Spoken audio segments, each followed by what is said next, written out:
Oh boy, is this apparently one touchy subject. Up to about a year ago, I didn't even know how contentious this one could get, and oh boy, can you all get super heated about this one. So to quote Winston Churchill, never in the course of YouTube was so much cursing given out by so many to so few.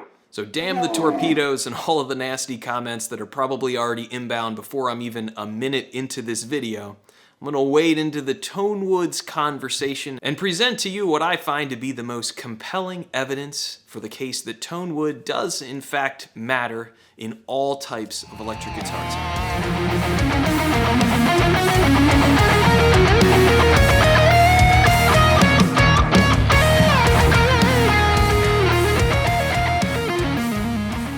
First, as strawman comments are a bit tiresome, I want to make my position entirely clear right from the start. No. Tonewoods will obviously not matter if you're playing in a noisy bar or if you're in some other environment where you can't really hear the guitar very clearly. I'm really trying not to be harsh, but these kind of comments are straight up f***ing dumb. Obviously, you're not going to be able to hear the tonal variations on a guitar if you can't hear the guitar well. That should be evident on the surface, and as such, I will be ignoring all of these comments from here on out. So throughout this video, when I'm referring to Tonewoods and the differences, I am referring to specifically a recording environment only. What I mean by that is recording an electric guitar with either a real or virtual amp with a tone that is specifically dialed to be transparent and allow the qualities of that instrument to shine. Importantly, this means monitoring and listening to said audio with a good set of headphones or with a great set of reference speakers in a good listening environment. If you do not have either, unfortunately, I'm sorry, you are in no position to have an opinion and make any statement on the tonal variations. You will straight up not be able to hear them if you're using iPhone, tablet speakers, laptop speakers, the earbuds that came with your smart device. When discussing audio, clarity and being able to hear is everything. You would think this would be self-evident, but the internet. I'm also not talking about guitar tones in a recording scenario where lack of clarity is the desired effect. Or in other words, tones that are trashy or overly dark or processed for a certain effect. Obviously, if lack of clarity is the goal, then you're not gonna hear the difference in Tonewoods. Okay, with that out of the way, let's get it.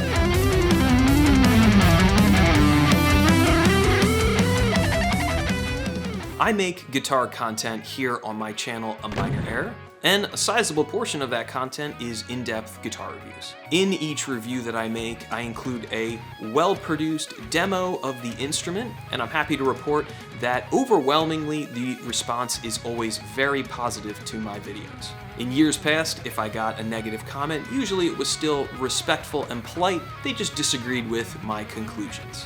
That's great. Civil conversation on the internet. Who would have thought it? Oh boy, has that started to change in the last couple years though. These days I get plenty of snarky or sarcastic comments, but my personal favorite, the ones that come in hot and heated out of nowhere. How's that supposed to make me feel? Initially, it was pretty hard to not get defensive. I spent a lot of time to make my guitar reviews, arguably too much time, so sometimes it's hard to stay above the fray. And I haven't always succeeded. I kind of think, it's okay to treat a rude person rudely right back. If they can dish it out, they can take it.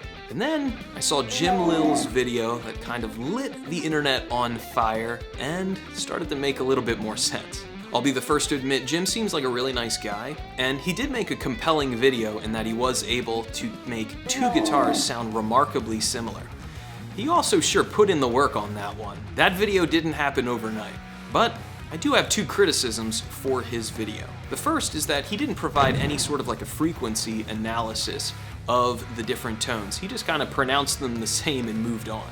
And secondly, at least what I find to be the far more interesting question, was that he didn't experiment with different body woods. In other words, keep everything identical, but try an alder body or a mahogany body to see if that made any difference. To me, in my opinion, that's what most people are talking about when they refer to Tonewoods, and would have been far more fascinating. So I'll be breaking this video up into 5 parts. It's probably gonna end up being pretty long. I'm going to cover how an electric guitar even works in the first place, show the evidence that I think supports that Tonewoods do in fact exist. I'll share some audio examples. I'll also share my own personal experiences and anecdotes. And last but not least, there will be a section dedicated just to people who don't think Tonewoods exist. I think judging by the comments, we'll see who didn't make it to the end of the video. Without further ado, let's go.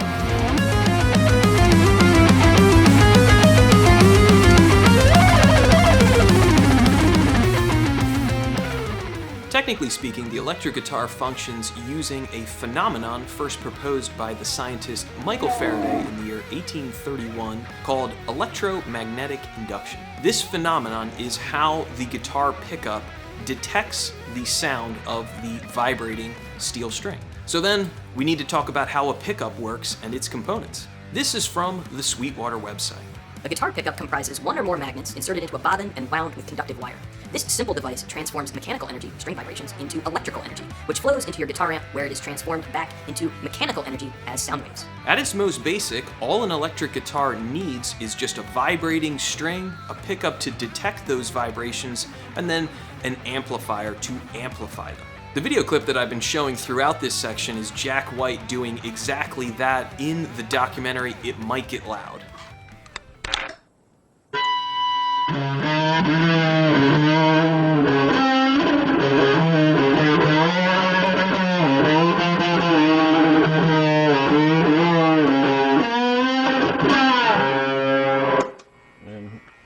Who says you need to buy a guitar? Right. Have I mentioned I cannot stand Jack White? Anyway, boom, done. That's all that's required to create an electric guitar.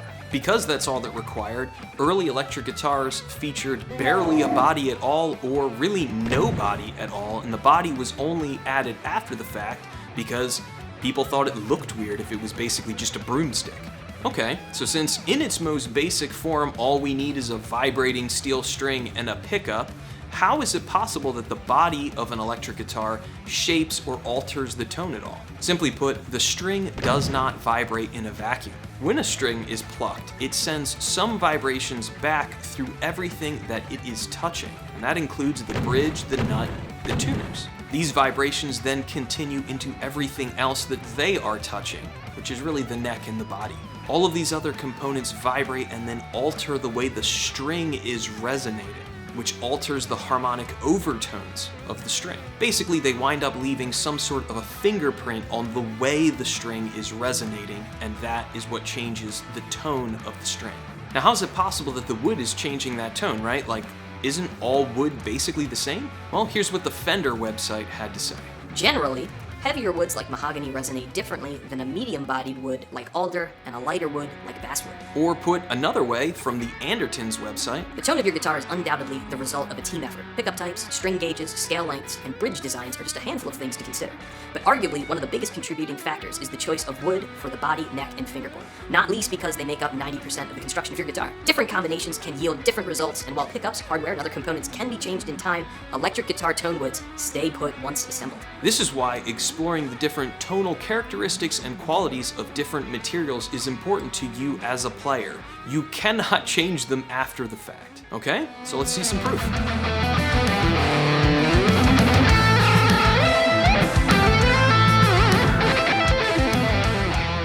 Evidence can be found on the Strandberg YouTube channel, probably one of the most scientific videos I've seen on the topic and clearly more detailed than the Jim Lill video. Ola's son made 4 identical rigs using EGS bridges, lace alumina pickups, and strung each rig with a low E and a high E string. The only components that changed from rig to rig were the woods that they used for the bodies, and they used alder, koa, swamp ash, and zebra wood. In the video, they include charts that show the frequency analysis of each clip as well as an audio recording of the test. If wood makes no difference at all, then the frequency responses should basically be all the same, and they are not. He begins the test on the low E string, and you can see there's a wide range of frequency variations present. These frequency variations are showing us exactly where that string is resonating differently due to the different body woods. It's worth noting that the changes in tone in the original video are very apparent in the audio recordings. I'm only leaving that out for the sake of time in this video. It's already going to be long enough. When continuing the test onto the high E string, we can see this trend of frequency variations continue. Again, it's the body wood that is imparting this change in the resonant frequencies, which changes the tonal characteristics of the string. This sonic signature or fingerprint lays the groundwork that everything else is going to interact with. I like to liken this to like the chassis of a car. It's the foundation that everything will interact, from the player to any effects to the amp. This is especially why I find it rather amusing when people point out that it's possible to make guitars out of other materials besides just wood. Any material will change the way the string is resonating. It is not exclusive to just wood. Plastic, concrete, carbon fiber, metal, it does not matter. Of course you can make a guitar out of all sorts of different materials, and those different materials will still resonate differently and change the tonal characteristics of the string. Wood is just the oldest and the most common. This is why, regardless of your opinion, if it's a large change or a small change or how much of a difference it's gonna make in the end, you are wrong if you say that there is no change caused by the materials of the guitar. There simply is. So, let's hear all this in action.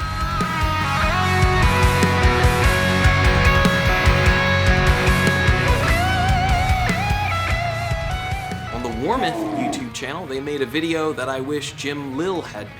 They use an actual amp and some effects, and all they do is change the body woods of each guitar. For the sake of time, I'm going to be editing this video, but links to the Strandberg one and this one are down below in the doobly-doo if you'd like to see the whole thing. I'd also actually like to add that I think that they've dialed the amp far too raw and unprocessed for my own taste, and his playing is like a little bit meh, but the tonal characteristics and changes are there, and I find them very fascinating. In this clip, all the tones are going to be using the bridge pickup, and again, everything is identical, they're just changing the body woods on the guitar.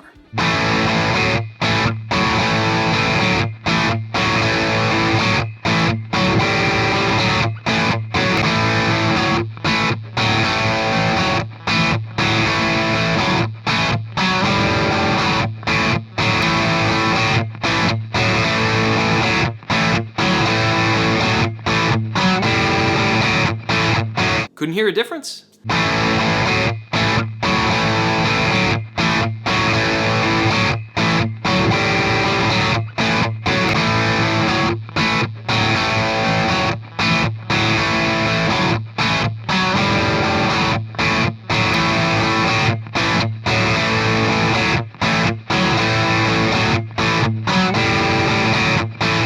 In the next clip, all of the tones are from the neck pickup.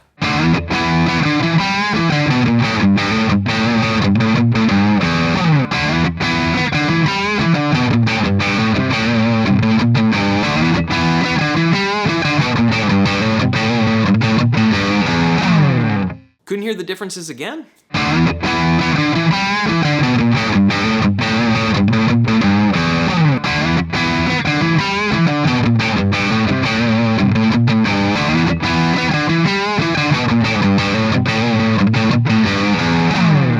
I will admit, I do not like the way the alder sounds in this video at all. The mid sound overemphasized, unbalanced compared to the other two, and kinda like a poke in the eye. The fun part about all of this is you can completely disagree with me, and that's totally fine.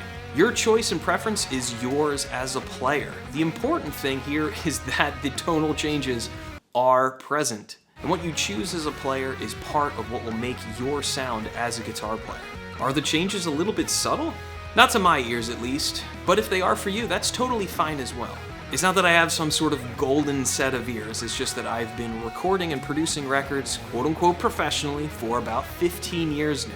And in some of my productions, especially early on, I didn't get the tones that I was looking for and was very disappointed. Through the process of experimenting and finding what I like is when I've learned what to listen for. And again, remember, you need to be listening to these clips with good headphones or good reference speakers to hear the difference. It's also worth noting that double tracking is the most common technique used in the studio when recording guitars. So the second you get multiple layers of a guitar going, those tonal variations that you thought were so small might not be in the context of a full mix. And speaking of a full mix,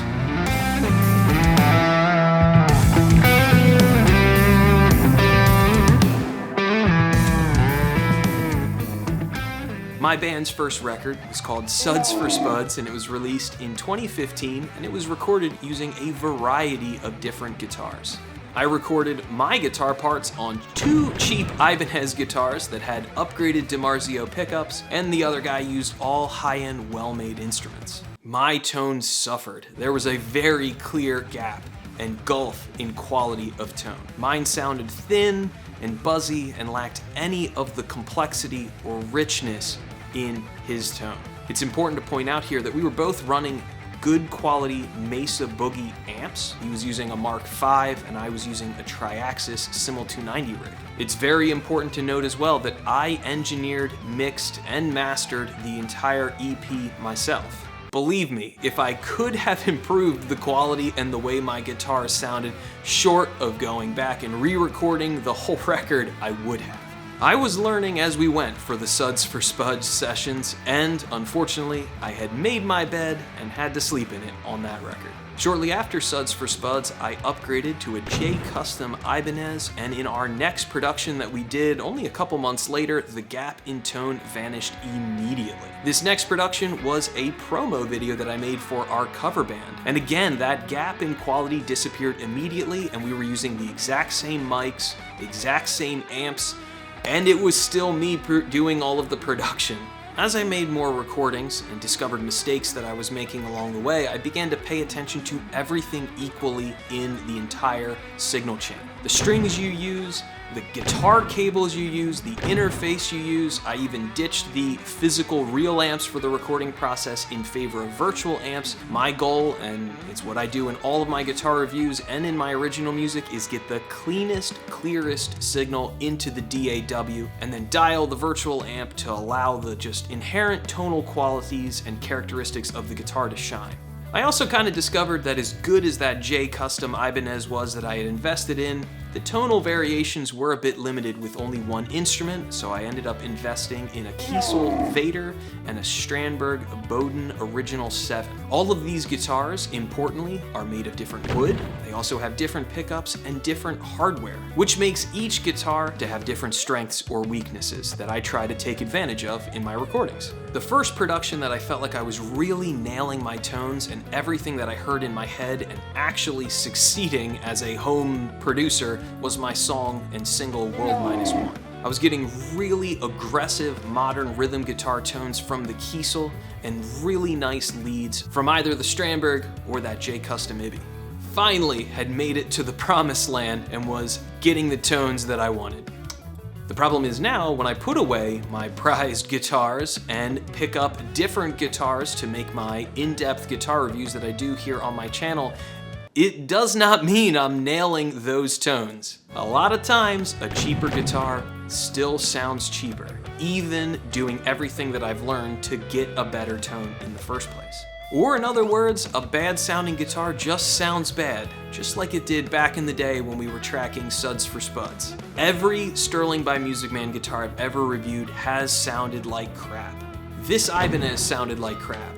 This Legator sounded like crap. That's not to say that you have to spend a ton of money to get a good sounding guitar though. This Schecter sounds incredible, and so does this PRS. And that's not to say if you drop a lot of money, it's gonna automatically get a great tone. I don't like the way this $2,500 Ibanez sounds. This is why I find trying to put some sort of percentage on how much of a difference the wood is really making to honestly just be a fool's errand. Through the years now, I've been in different recording situations, and I've found that if any one element slips, the guitar tone is gonna suffer. If you use crappy strings on a good guitar, it's gonna sound bad. If you use great strings on a crappy guitar, it could still sound bad. This is why I believe Andertons hit the nail on the head. Hardware and other components can be changed, but the materials the guitar is made out of stay once it's built. This is also why I don't believe upgrading the pickups will automatically mean you get a great sounding guitar. My experience has repeatedly shown that that is not true.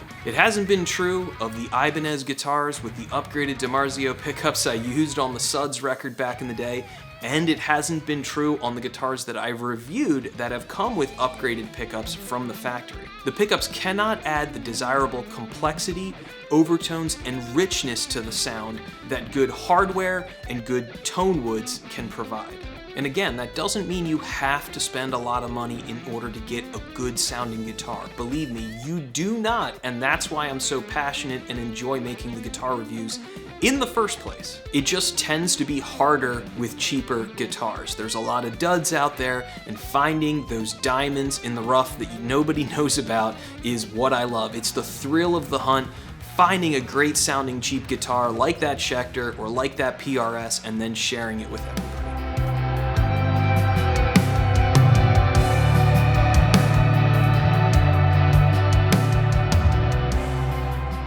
To end this rather lengthy video, I would just like to talk directly to the people who don't believe that Tonewoods exist. Why do so many of y'all just default to being so rude and hostile? Straight up, why are you so triggered by even the most minute mention of Tonewoods? If your anger and frustration is from a place of thinking that, guitar manufacturers are just hiding behind this nebulous idea of Tonewoods to jack up their prices, I completely agree with you. We are totally on the same team here, so please do not take your frustration out on me or in one of my guitar reviews. You are directing this anger in the wrong place. I even recently made a video calling out Ernie Ball Music Man guitars for being just straight up overpriced, and the same is clearly true of Gibson and PRS and basically every other guitar manufacturer. I mean, just look at the pompous that Ibanez puts on the back of the headstock on their J Custom models. Masterfully crafted for unparalleled sound, maximum playability, and exquisite beauty. There's clearly a point of diminishing return here as well. A $6,000 guitar does not sound $4,000 better than a $2,000 guitar. Add to that the absolutely out of control vintage guitar market. Yes, we are in complete agreement. There are no Tonewoods or magic sauce that exists to justify a $25,000 Gibson Les Paul. Claiming that it does is laughable and hilarious. Completely agree. I'm also going to take a minute to point out the stupid things that are, yes, said on the pro Tonewood side of this argument. Paul Reed Smith comparing the recording of an acoustic violin with a microphone to the way a pickup is detecting the vibrations of an electric guitar is pretty f***ing stupid. It's an actual apples to oranges comparison. Both technologies function using radically different scientific principles. They are not the same in the least bit, and the fact that he thought that was a convincing argument or evidence in support of Tonewoods is laughable. Statements like that clearly undermine his credibility and add to the perception that he's using this idea of Tonewoods to jack up the price of his instruments and basically price gouge the consumer. And I would completely agree. Do Tonewoods matter in all genres of music? Absolutely not. Like I said in the intro, if you're going for some kind of a raw, rock and roll, Jack White kind of a tone, obviously the Tonewoods do not matter. There might even be a case to say the cheaper, crappier sounding the guitar, the better for that style. If you're going for some kind of like a Billy Corgan, really, really oversaturated, vague, heavily distorted tone, again, it's not going to matter at all because that's not the purpose of those tones. Those tones are not designed to allow the qualities of the instrument to breathe. So obviously, no, they do not matter in the least bit. Does not matter the material of the guitar. In the end, I would just ask that you try to remember there's a human on the other end of this video and that I am actually on your team. We may disagree on the importance of wood or Tonewoods in the tone of the electric guitar, and that is perfectly fine. What we do agree on, and what my channel is really all about, is about pointing out what instruments are worth your money and what instruments are not.